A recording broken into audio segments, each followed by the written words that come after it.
하나님께서 우리에게 주시는 말씀은 히브리서 11장 13절 말씀 한 절입니다. 신약성경 히브리서 11장 13절 말씀 한 절만 다 같이 교독하겠습니다.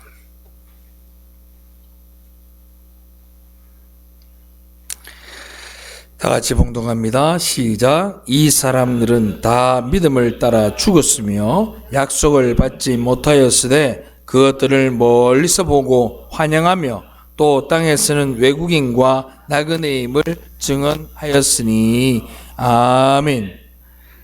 할렐루야. 오늘 본문 첫 문장을 보면 이 사람들은 다 믿음을 따라 죽었으며 라고 말하고 있습니다. 제가 여러 번 여러분들한테 말씀을 드렸습니다. 예수를 믿고 난 다음에 죽는다는 게 참 이게 뭔가 안 맞는 것 같지 않으세요? 이 모든 천지 만물을 창조하신 하나님을 믿었는데 죽었대요. 믿었는데 죽었다. 그런데 죽는 것도 이상한데 이 죽음을 가만히 보니까 뭐라고 되어 있느냐? 약속을 받지 못하였으되 그래요. 약속을 받지 못하였다. 약속을 받지 못했다는 건 뭐냐면 새끼손가락 끄고 약속했다는 뜻이 아니고, 약속을 받지 못하였다는 것은 바로 우리의 언약 되시는 예수 그리스도를 만나지도 못하였고 보지도 못하였고 만지지도 못했다라는 걸 이야기하는 거예요. 약속을 받지 못했다. 예수 그리스도를 만나지도 보지도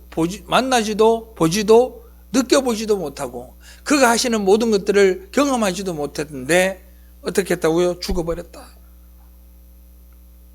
그럼에도 불구하고 그들이 믿음을 가졌다라고 하는 것은 예수 그리스도의 십자가가 묵시 속에서 현재, 과거, 미래 시간적인 제약을 받지 아니하고 그들의 심령 속에 찾아가서 그들에게 믿음을 허락하심으로 그들이 믿음으로 말미암아 하나님의 나라에 들어간 줄로 믿으시기를 바랍니다.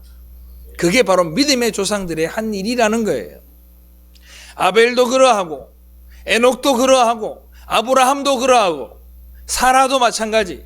모두가 그들이 예수 그리스도를 직접 만나거나 예수 그리스도의 하신 일을 직접 보거나 예수 그리스도의 음성을 듣지 못하였지만 그들이 그 시대에 하나님께서 찾아가셔서 그들의 마음속에 믿음을 허락하였으니 그들이 구원을 받았다. 할렐루야.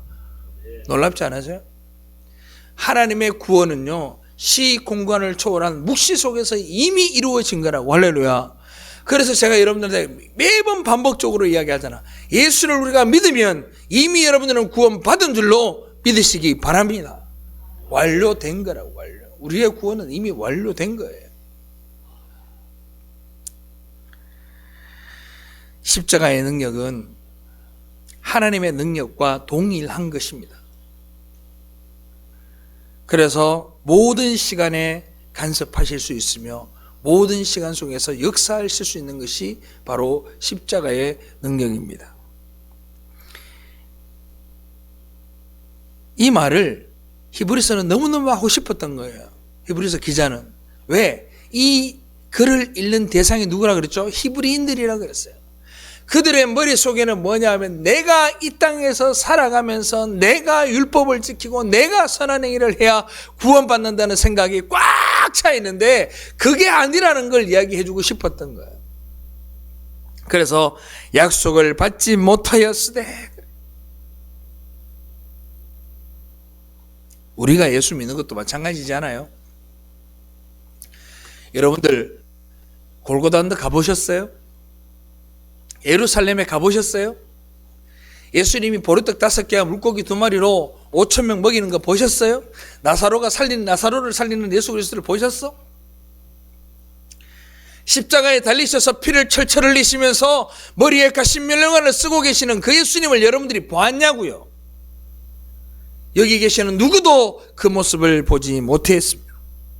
그렇지만 믿음이 여러분들을 찾아오셔서 이미 여러분들 심령 가운데 예수 그리스도를 믿는 믿음을 가지고 있으니 이것이 그 믿음의 선진들이 가지고 있던 그 믿음과 다르지 않다라고 이야기를 하는 거예요.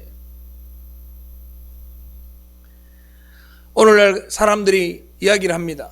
예수를 믿으면 방언도 해야 되고 예언도 해야 되고 환상도 봐야 되는 줄 압니다. 멍청하기 그지없는 소리입니다.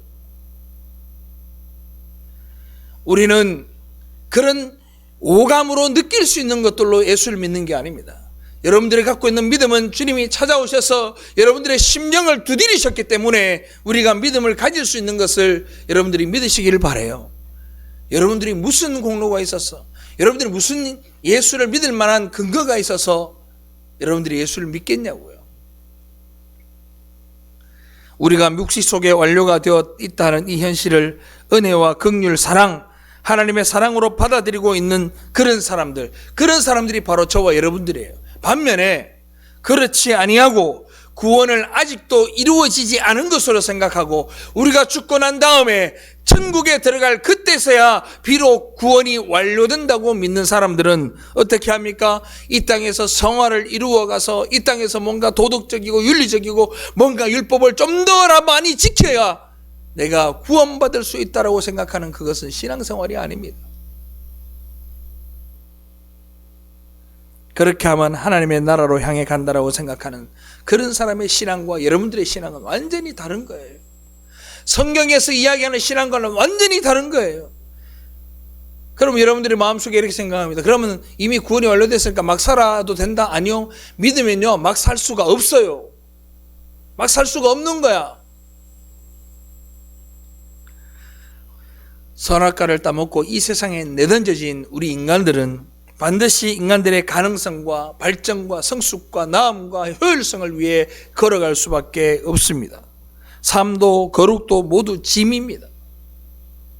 그런 생각을 가지고 가는 사람들의 신앙생활은요, 이게 짐짝이에요. 짐짝. 예수가 함께 계시니 시험이 오나 겁없네, 이게 아니에요. 예수가 함께 있으니 내 인생이 너무 고달픈 거예요. 이게 막 교회 오는 게 짐짝이야, 짐짝. 내가 이걸 여기 왜 와야 되는지도 모르고 꼭 여기를 와서 예배를 드려야 되냐고 얘기하는 거고, 예수를 믿는 자체가 너무너무 힘든 거야. 인생 가운데에 진짜 큰 짐짝을 하나 짊어지고 가는 것처럼 그렇게 살아가요. 사랑하는 성도 여러분, 그게 과연 신앙일까요? 그 속에서 자신들의 역량으로 말씀을 지킨다? 자신들의 힘으로 율법을 지킨다? 불가능합니다. 하나님의 말씀을 지킨다라는 이 단어는 completely라는 단어가 포함되어 있어요. 완전히, perfectly, 완전하게 지켜야 돼요. 그래야 지키는 거예요. 지킬 수 있어요? 아무도 못 지켜요. 그런데 하나님이 뭐라 그러느냐? 데살로니가전서 5장 16절로 18절 우리 다 같이 읽어봅시다. 여러분들 잘 아는 말씀이에요. 준비 시작. 항상 기뻐하라, 쉬지 말고 기도하라, 범사에 감사하라. 이것이 그리스도 예수 안에서 너희를 향하신 하나님의 뜻이라 그래요. 아멘. 하나님의 뜻이 말하고 항상 기뻐하고 쉬지 말고 기도하고 범사에 감사하래. 그 뜻이 하나님의 뜻이면 여러분들은 이 뜻을 지켜야 됩니다. 아멘. 지킬 수 있어요? 못 지켜요. 못 지켜요. 제가 장담컨대 얘기하고 있어요. 여기 앉아있는 어떤 사람도 지킬 수 없고 이 전 세계에 있는 어떤 사람도 항상 기뻐하고 쉬지 말고 기도하고 보면서 지킬 수 없어요. 그런데 뭐 때문에 못 지키냐? 기뻐해라, 기도해라, 감사해라, 이렇게 하면 지킬 수 있어요. 왜? 항상이 없잖아. 문제가 무슨 문제? 항상이야. 항상 범사야. 쉬지 말래요. 한마디로 얘기하면 완벽하게 기뻐하고 완벽하게 기도하고 완벽하게 감사하라는 거예요. 이걸 못한단 말입니다. 우리는 인간은 절대 그럴 수 없어요. 그런데 하나님이 뭐래요? 이게 내 뜻이다 그래요. 어떻게 해야 가능하냐? 역사 속에서는 우리가 이런 사람이 결코 될 수 없습니다. 여러분, 하나님의 묵시가 하늘에 완료되어 있다 그랬습니다.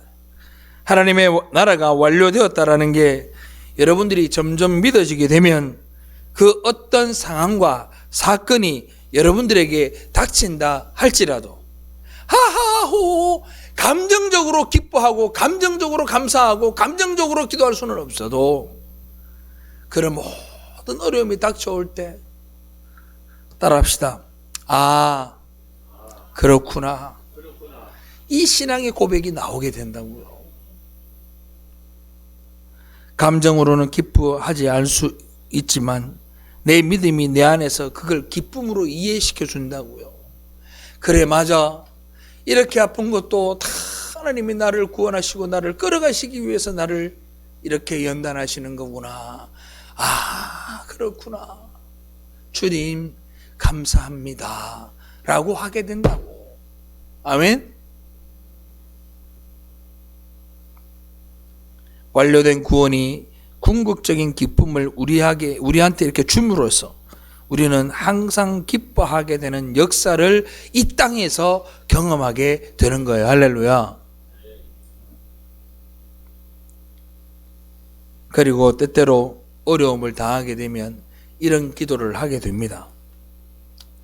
하나님 아버지께서 나를 하나님의 나라로 이끌어 가시는데 필요하기에 우리에게 이런 어려움을 주셨으니 주님 주신 뜻대로 이루어지기를 원합니다 라고 우리가 기도하게 되는 거예요. 그걸 우리가 쉬지 않고 기도한다라고 하는 거예요. 이 쉬지 않고 기도하고 항상 기뻐하는 사람이 할 수 있는 행위가 뭐냐? 범사에 감사하며 그것이 연장되어서 감사하게 되는 거예요. 만약에 예수 믿으면 항상 기뻐해야 돼, 쉬지 말고 기도해야 돼, 범사에 감사해야 돼 라는 의무감으로 만약에 신앙생활을 하고 한다면 예수 믿는 것은 정신병 걸릴 일이에요. 내 자녀가 죽고 내 아들이 사고를 당하고 내 남편이 다치고 내 아들, 그런 일들이 있는데 어떻게 하하호 감정적으로 기뻐할 수 있어요? 정신병 들 일이라니까. 그렇지 않아요. 집안에 우환이나 사고가 났으면 그 순간은 마음이 너무 슬프고 눈물이 나고 눈물을 쏟아내는 것이 당연한 일입니다.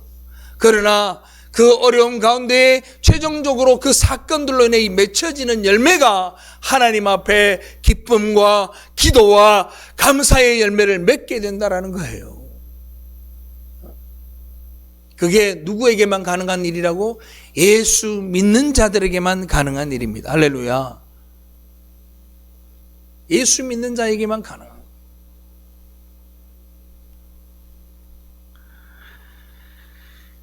하나님이 우리를 믿음을 통해 그런 방향으로 끌고 가시는 거예요.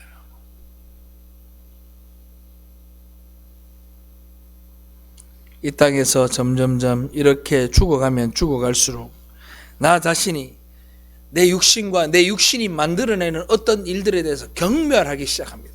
야, 내가 어떻게 이렇게 할 수 있냐, 이런 생각까지 할 수 있단 말이야. 여러분들 그럴 때 없으세요? 저는 가끔씩 성경을 보다가 혹은 성경을 쓰다가 교회 와서 기도하다가 무슨 생각이 들냐면, 야, 내가 너무너무 대단한 거 있죠. 뭐가 대단한 거냐? 목사라는 인간이 이렇게 죄악스러운 생각도 할 수 있다는 것에 대해서 저는 진짜 감탄을 금치 못하겠습니다. 이야, 너무너무 대단한 것 같아요. 목사라는 인간이 이런 생각을 할 수 있단 말이야. 그래요, 맞아요. 정말 김광수라는 존재에 대해서 한번 진짜 만정이 다 떨어져요. 야, 네가 여기까지 생각한단 말이야. 그 생각을 내가 하고자 한 거 아니잖아. 자동적으로 막 생각을 하는 거예요. 그런 진절머리 나는 나를 발견하게 되면 나에 대한 사랑이 자꾸 죽어져요. 내 의지가 자꾸 죽어져요. 그리고 나를 규정하고 있는 외부의 것들, 나를 규정하는 게, 나를 목사라 부르는 사람들은 성도들이죠. 그죠? 나를 규정하고 있는 많은 외부의 것들에 대해서 그냥 제가 의미를 두지 않는 거예요.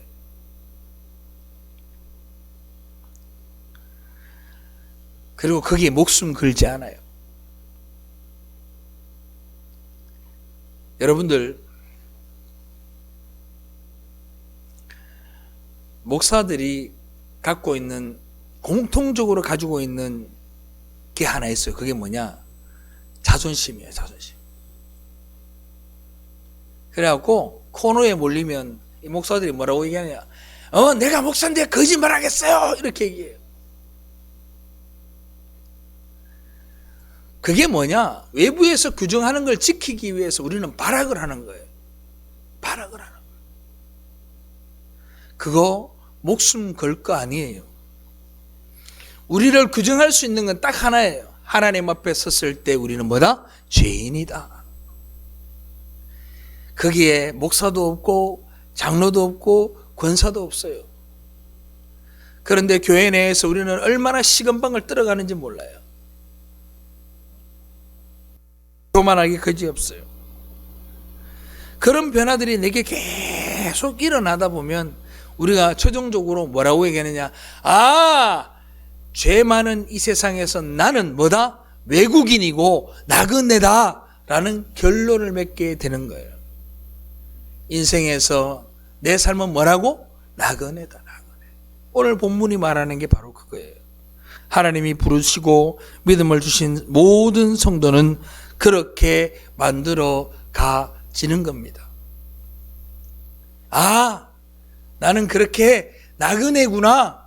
이 땅에서는 나는 나그네구나. 그래, 내가 발붙일 곳이 아니구나. 내가 여기서 규정될 자가 아니구나. 나라는 하나님의 나라에 들어가면 하나님의 백성으로 규정되는 거구나. 이 땅에서는 나는 나그네요, 죄인이구나. 이걸 인정하는 게 신앙생활이라고. 할렐루야. 이걸 모르니까 어때요? 이 땅에서 죽자 사자 싸우는 거야. 누가 내 자존심을 좀 건드리고 내 마음을 좀 끌으면 네가 감히 그럴 수 있나? 그러고 미친 듯이 달라들잖아.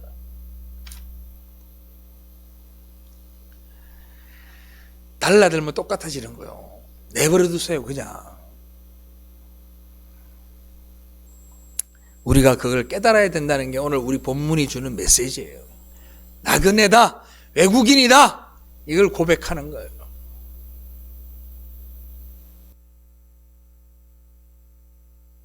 그러면 우리가 이 땅에서 살아가는 모습이 어떤 모습이어야 되느냐? 우리는 많은 고민을 한번 해봐야 됩니다. 자, 로마서 한번 가봅시다. 로마서 8장 13절로 14절. 우리 다 같이 읽겠습니다. 시작. 너희가 육신대로 살면 반드시 죽을 것이로되 영으로서 몸의 행실을 죽이면 살리니 무릇 하나님의 영으로 인도함을 받은 사람은 곧 하나님의 아들이라. 아멘. 오늘 말씀을 보면 뭐라고 되어 있냐? 육신대로 살면 반드시 죽는데요. 육신대로 사는 게 뭘까요? 권사님, 장로님, 집사님, 육신대로 사는 게 뭐예요? 이 땅에서 거룩하게 말씀을 지키면서 죄 안 짓고 사는 게 육신적으로 사는 건 줄 알죠? 도덕적으로 사는 거, 윤리적으로 사는 게 육신적으로 사는 걸까요? 육신적으로 살지 않는 걸까요? 뭐가 육신적으로 사는 걸까요? 비도덕적으로 사는 거, 막 사는 거, 그런 게 육신적으로 사는 걸까요? 그렇지 않습니다. 자, 잘 들으세요. 오늘 영으로 산다는 것은, 따라합시다. 예수 믿는 사람들만, 크게 합시다. 예수 믿는 사람들만 살 수 있는 삶. 그게 영으로 사는 삶이야. 그거 이외의 모든 삶들이 뭐야? 육신으로 사는 삶이야. 모든 사람이 다 살 수 있는 삶은 영으로 사는 삶이 아니에요. 모든 사람들이 다 살아갈 수 있는 삶은 모든 것이 육신의 삶이에요. 예수 믿은 자, 이 10년 가운데 예수를 품고 있는 자만 살아낼 수 있는 삶이 바로 영적인 삶이에요. 할렐루야. 내가 성경 말씀을 있는 대로 잘 지키고 부모에게 공경하고 뭘 하고 어룩하고 기도 많이 이거 아니에요. 그렇게 따진다면 예수 믿는 사람들 중에도 육신적으로 사는 사람이 훨씬 더 많아. 훨씬 더. 여러분들이 세상 사람들보다 도덕적으로 더 우월하다고 생각하세요? 여러분들이 세상 사람들보다 더 윤리적이라고 자신할 수 있냐고요? 그렇지 않단 말입니다. 그러니까 여기서 말하는 이 영적으로 사는 삶은 하나님의 백성들만 살아가는 삶을 영적인 삶이라고 이야기를 하는 거예요. 그 삶은 뭘로? 예수 믿는 믿음으로 말미암아 살아가는 삶입니다. 할렐루야. 예수 없는 삶이 육신으로 살아가는 삶이에요. 하나님은 그 육신으로 사는 사람들과 뭐 하겠다? 그들과 함께 하지 않겠다 그랬어요. 그들과 함께 하지 않겠다. 좀 더 쉽게 말하면 사람들이 육신적으로 살아간다는 것은 뭐냐면 인간들이 스스로 자기들의 자존심을 지키고 자기의 가치 상승을 위해서 살아간다는 거, 이거를 육신대로 산다라고 얘기하는 거예요. 나를 위해서 살아가는 거예요. 우리의 육신은 이 세상에서 늘 생산성, 효율성, 합리, 논리를 따집니다. 항상 더 나은 거예요. 어느 것이 더 나은가를 생각을 해요. 그게 필연적 덕목입니다. 모든 사람이 모이면, 우리 가정도 그래요. 야, 이래 가는 것보다는 이래 가는 게 더 낫지 않아? 아빠, 이거 먹는 것보다는 이거 먹는 게 더 싸지 않아요? 항상 인간은 효율성을 쫓아 달려갈 수밖에 없어요. 생산성을 찾아서 갈 수밖에 없어요. 한 예를 들어 설명을 드릴게요. 울산에 있는 모 교회가 지금은 많이 좋아졌습니다만은 울산에서 어마어마하게 큰 교회를 지었어요. 그런데 그 교회를 지을 당시에 성도가 한 300~400명이 되는데 몇 명이 들어가는 교회를 지었느냐? 한 2,000명, 3,000명이 들어갈 수 있는 교회를 지었어요. 왜? 그 주위에 아파트 단지가 들어오니까 교회가 클 줄 알고 효율성을 따진 거지. 어떻게 됐느냐? 너무너무 힘들어서 교회가 넘어갈 판까지 갔었어요. 성도는 더 줄어듭니다. 분명히 400~500명이었던 성도가 200명까지 줄어듭니다. 생각해 보세요. 4,000명이 들어갈 수 있는 교회당에 200명이 앉아 있어요. 그게 효율적이에요? 생산적이에요? 그렇지 않잖아요. 전혀 그렇지 않아요. 우리 교회에 교인들과 앉아있는 인원이 20명이 안 됩니다. 요 인원이 예배 드릴 수 있는 장소는 우리 도서관에 있는 거기에 테이블에 딱 앉아서 예배 드리면 딱 좋아요. 맞죠? 그게 효율적인 거야. 이 넓은 공간을 뭐하러 써? 얼마나 비생산적이야. 그런데 하나님은 우리에게 그렇게 말씀하지 않는다고요. 10,000명이 들어갈 수 있는 교회에도 눈물로 기도하는 성도가 한두 명이라도 있으면 하나님이 함께 하신다 그랬다고요. 할렐루야.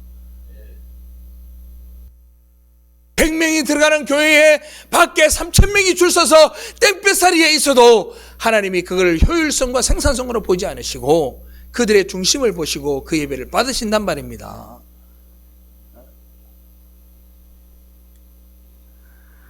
교회도 마찬가지입니다. 출석률, 헌금, 성경적인 지식이 어느 만큼 되느냐, 그분이 어느 쪽으로 윤리적으로 사느냐, 어느 만큼 언행이 좋으냐, 이 모든 게 생산성이에요. 생산성. 우리 교회 장로님, 우리 은퇴자님 두 분 계시지만 이분들이 우리 다른 교회처럼 막 교회에다가 매덕을 헌금을 하고 이분들이 매일 새벽 기도 와서 예배 드리고 하고 이렇게 해서 장로님 된 거 아닙니다. 하나님이 세우실만 하니까 세우신 거고, 아멘. 잘 감당하게 하시니까 감당한 거고. 그게 효율성이 어디 있어요?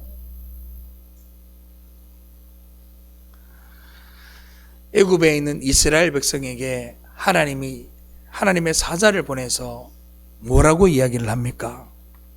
말씀을 하고 사자들이 어떤 일을 했어요? 야, 너네들 애굽에서 탈출하려 그러면 너들 오늘부터 있잖아, 총칼을 준비하고 대를 이루어서 편대를 이루어서 네가 먼저 빠져나오고 이런 작전 지휘를 합니까? 그러지 않았어요. 뭐라 그래요? 야, 양 잡아. 그 사람들 원래 양고기를 먹어요. 양을 잡아서 피를 발라. 그리고 나오지 마. 다예요, 다. 거기에 어디 생산성이 있고 효율성이 있어요? 응? 거기에 어디 합리가 있고 논리가 있냐고. 없단 말입니다.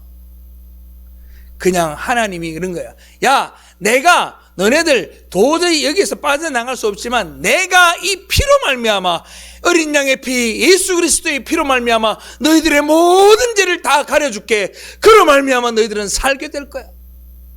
그리고 주님이 그 피로 막아주신 거예요. 거기에 여러분들의 공로가 뭐 있어요? 없어요. 없어.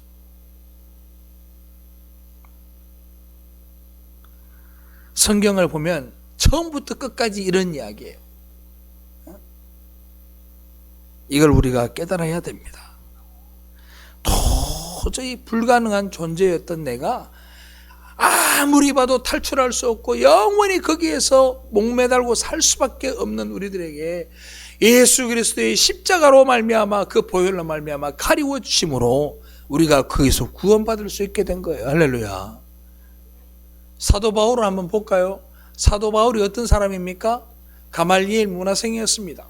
정말로 그는 거룩하게 산 사람이었습니다. 정말 인간적인 노력으로 치자면 세상 누구보다도 하나님의 율법을 잘 지켜왔던 사람입니다. 정말 자기가 최고인 줄 알고 살았습니다.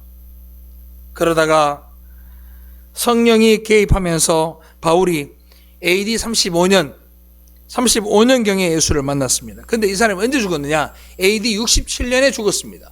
근데 로마서를 기록한 게 AD 57년이니까 죽기 10년 전에 쓴 거거든요. 그때는 어떠냐? 사도 바울이 어떠냐? 돌에 맞고 몇 번 죽을 뻔하고 도망다니고 막 그렇게 하면서도 복음을 막 열심히 전하던 사람이었습니다. 그만큼 정말 주님 앞에 충성되이 일한 사람이 없다 말할 만큼 정말 충성된 삶을 살았습니다. 그런데 그가 로마서 8장에서 뭐라고 얘기합니까? 이렇게 얘기합니다. 나는 죄인 중에 괴수라 누가 나를 이 사망의 몸에서 좀 건져내달라고 얘기합니다. 하나님의 나라를 위해서 그렇게 일하는데도 자기 자신을 돌아보니까 내가 죄인 중에 괴수고 내가 지금 사망의 지경에 이르렀다고 고백한다고. 자기 몸을, 자기 육신을 자각해 보니까 나는 사망의 몸이더라 그러는 거예요. 여러분, 우리가 이것을 빨리 자각하기를 주님의 이름으로 축원합니다. 교만하지 마세요. 교만하지 마세요. 누구도 교만하지 못해요. 제일 무서운 사람이 제가 그랬죠. 예전부터. 제일 무서운 사람이 누구냐? 새벽기도 매일 일찍 와서 맨 앞에 앉아가지고 하루도 빠져먹지 않고 새벽기도 오는 사람. 그 사람이 제일 무서운 사람이야. 어떻게 무서운 사람이냐? 가장 거룩하다 여기는 사람이기 때문에 그래요. 누가 그러더라고요? 어느 목사님께서 설교하시면 선배 목사님이 그 교회에 새벽기도 오는 그 사람 맨 앞에 늘 새벽기도 빠지지 않고 오시는 그분하고 모든 교회의 일을 상의하면 된다 그러더라고요. 그 말의 뜻이 저는 이중적으로 들렸어요. 그 목사님은 뭐라면 그분이 은혜롭기 때문에 그분하고 이야기하면 모든 것들이 잘 지혜롭게 풀린다라고 나한테 설명을 했지만 저는 그렇게 들리지 않았어요. 가장 무서운 사람이기 때문에 그 사람하고 상의해야 되는 거예요. 이게 무슨 말인지 아세요? 우리는 이 땅에서 누군가 상의해서 뭔가를 만들어낼 때 우리는 인간적인 합리적으로 생각하잖아. 아니에요. 하나님은 그걸 원하지 않으세요. 우리 하나님은요, 야, 너네들 다 예수 믿니? 그러면 내가 가라 하면 가고 서라 하면 서고 죽으라 하면 죽어. 이게 하나님이 우리에게 원하시는 거예요. 믿으면 아멘. 그런데 우리는 자꾸 합리적이고 논리적인 걸 찾아요. 성경 어디에도 합리와 논리는 없습니다. 성경은요, 따라합시다. 진리만 있다. 진리만 있다. 성경 전체의 창세기부터 요한계시록까지 전체의 내용이 다 그래요. 거기 합리와 논리가 어디 있어요? 기드온이 300용사를 데리고 13만 명하고 싸우러 갑니다. 그게 합리예요? 논리적이에요? 여리고성을 무너뜨려야 되는데 하루에 한 바퀴씩 계속 돌아요. 그리고 마지막 날은 우와 소리치래. 그게 안 무너졌다 생각해 봤어요? 내가 그 생각을 해봤어요. 7바퀴를 돌았어 마지막 날. 그럼 어떻게 우와 하고 소리치는데 안 무너져. 이거 완전 개그야 개그. 우와 하고 막 소리쳤는데 뭐야? 1시간 내내 소리쳤는데 이거 안 무너졌다 생각해요. 끔찍하지 않아요? 개그도 이런 개그가 없는 거야. 그런데 하나님은 어때요? 하나님이 진리를 붙드는 그들에게 역사하시고 아멘.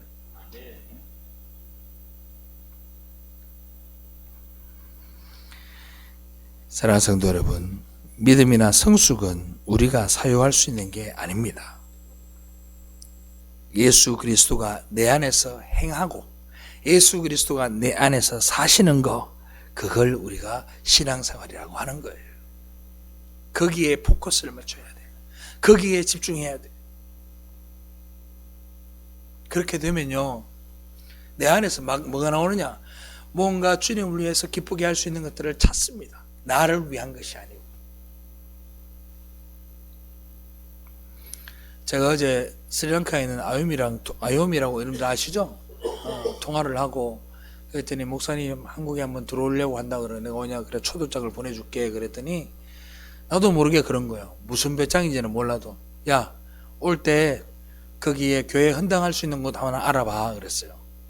우리가 기도하고 있으니까 헌당 하나 하게 좀 알아봐. 네 목사님 알겠습니다. 그리고 한국에서 그 스리랑카에서 예수 믿는 아이들 중에 가정이 가난하지만 공부하려고 하는 애들 있으면 5명만 알아와라. 여러분들한테 하자는 게 아니고요. 내가 나도 모르게 그 말을 한 거예요. 하나님이 하게 하시면 하는 거예요, 그냥.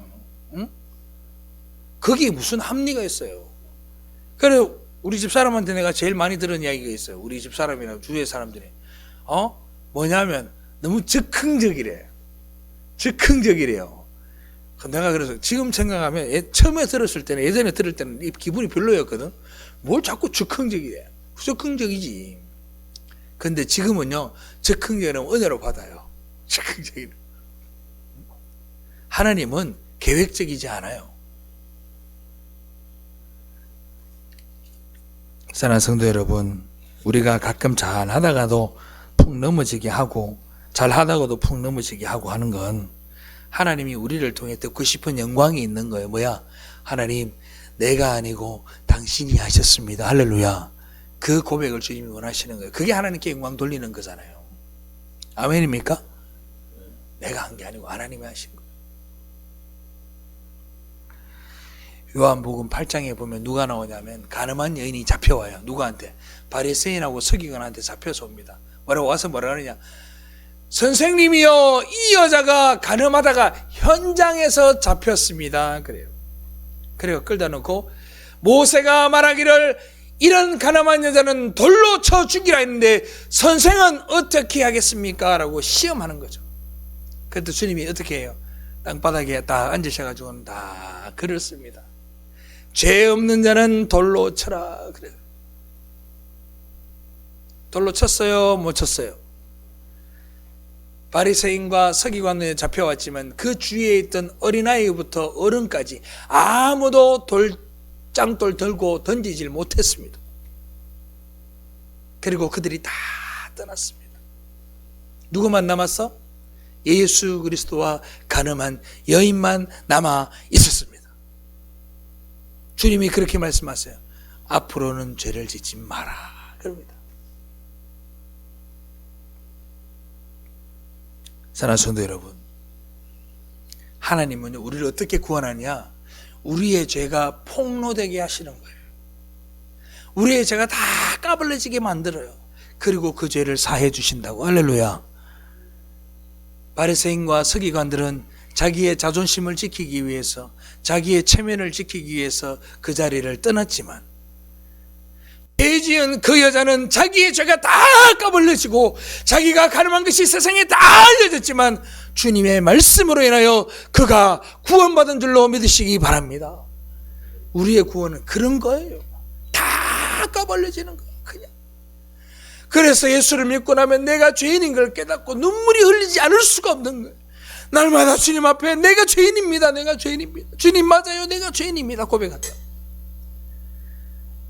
내 체면 찾아서 돌아서지 않습니다. 죄가 다 까발려진 채로 그저 주님 앞에 눈물 흘리고 있을 때 주님이 그런다고요. 내가 너의 모든 죄를 사하였다. 그런단 말이에요. 그 죄가 폭로될 때 우리가 해야 될 건 뭘까요? 맞습니다, 주님. 내가 죄인 맞습니다. 당신이 아니면 나는 죽을 수밖에 없는 생명이고 당신이 아니면 돌에 맞아 죽을 수밖에 없는 그런 죄인입니다. 라고 고백하는 자가 하나님의 백성, 하나님의 성도가 되는 겁니다.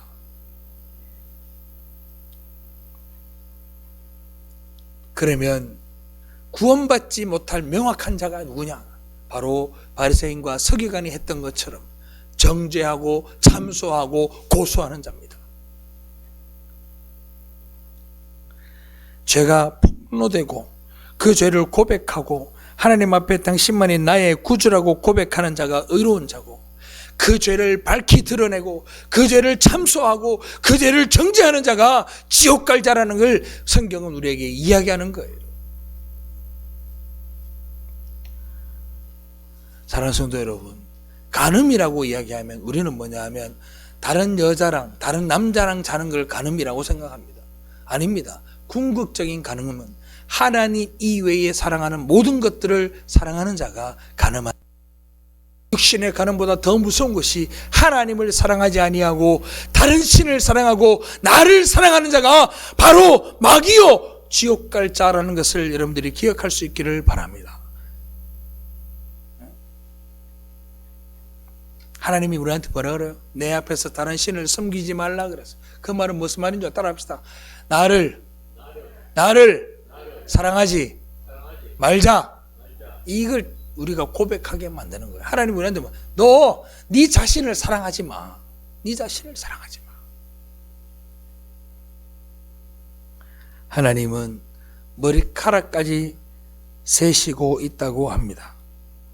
그 말인즉슨 우리의 갈 길, 5월의 구원의 길, 우리의 성화의 길, 우리의 하나님 나라에 들어가는 모든 길들이 이미 다 완성되어져 있고 이미 준비되어져 있고 믿음으로 말미암아 여러분들은 이미 그 자리에 앉아 있음을 믿으시기를 바랍니다.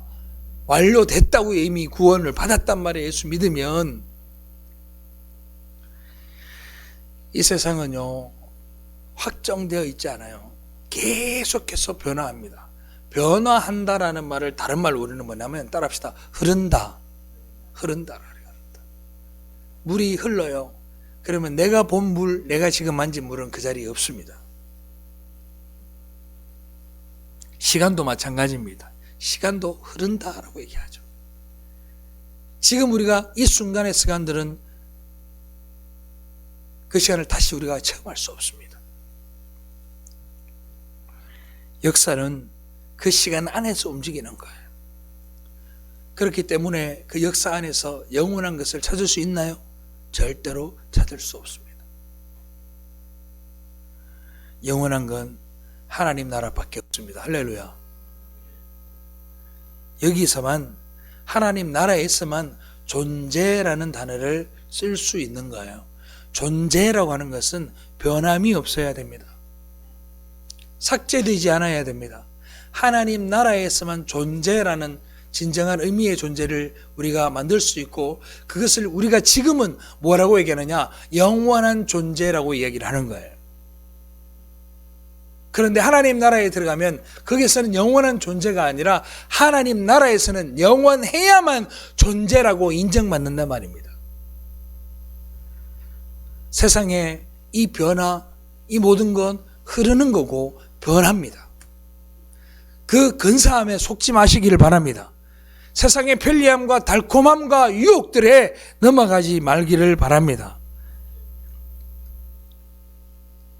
어떠한 편리함과 달콤함과 근사함도 여러분들의 완료된 구원, 그 구원의 확정을 위해서 자극할 수 없고 변화시킬 수 없습니다. 확정된 믿음을 붙들고 살아가시기를 주님의 이름으로 축원합니다. 마지막으로 사랑하는 성도 여러분, 각 교회에 가면 제가 다른 교회를 방문하게 되면 다른 교회에서 훈련 교재들을 이렇게 비치해 놓잖아요. 제가 한 교회에서 받은 거기에 이런 질문이 있었습니다. 세미나를 하는데 주제가 몇 개 있어요. 첫 번째 주제가 뭐냐? 어떻게 하면 파워풀한 그리스도인이 될 수 있는가? 두 번째, 어떻게 하면 돈을 사랑하지 않을 수 있는가? 세 번째, 어떻게 하면 세상 속에서 훌륭한 성도로 살아갈 수 있는가? 주제가 좋아요, 나빠요? 주제가 너무 좋죠? 여러분 얼핏 보면 엄청나게 좋은 주제 같잖아요. 듣기에 좋은 말일 수 있으나 과연 하나님께서 원하시는 성도가 이 땅에서 배워야 할 것이 이러한 내용일까요? 예수님이 네가 어떻게 하면 파워풀한 그리스도인이 되는지 한번 생각해봐, 이런 숙제를 우리한테 줬을까? 야, 너 돈 사랑하지 말아야 돼. 어떻게 하면 돈을 사랑하지 않을 수 있는지 연구해봐. 이걸 우리한테 숙제로 주셨을까요? 세상에 태어난 모든 사람은 돈을 좋아할 수밖에 없어요. 그래야 이 땅에 사니까. 그걸 짐짝으로 씌고 사랑하지 않을 수 있는 방법을 찾는다? 그게 웃긴 거 아니에요? 하나님께서 이 땅에서 이 말씀을 통해 우리가 깨닫기를 원하는 것은, 잘 들어서, 우리가 나그네 됨과 우리의 감각으로 보고 느끼고 만지지 못하여도 하나님의 은혜로서 우리에게 찾아오셔서 우리의 심령을 두드리시고 믿고 백성이 되게 하시고 우리가 죄인인 걸 인정하게 하시고 고백하게 하시고 온전히 십자가의 공로로만 구원받은 것을 깨닫고 역사 가운데 주인 되려고 하지 않고 하나님의 영원한 존재로서 살아갈 수 있는 존재라는 것을 내가 믿고 인정하고 고백하는 것을 주님이 알기를 원하시는 거예요. 아멘.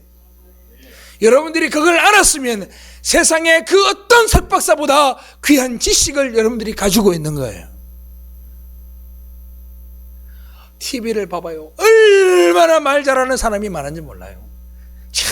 진짜 어떻게 청산뉴스 거짓말도 너무너무 아름답게 하는 인간들도 많고 택도 아닌 이야기도 얼마나 아름답게 하는 사람이 많은지 몰라. 다 몰라도 돼요. 저기 도서관에 한번 가보세요. 이따만한 책들을 다 써가지고 글을 다 써놨어요. 대단해. 이걸 어떻게 다 썼을까? 막 대단하다고 이겨져요. 그런데 하나도 안 부러워요. 인간적인 부러움은 있으나 궁극적인 부러움은 없어. 왜? 저 사람은 하나님을 알지 못하고 나는 하나님을 아니까. 여러분들에게도 하나님이 알기 원하시는 이 놀라운 지식이 여러분들에게 있기를 주님의 이름으로 축원합니다. 기도하겠습니다.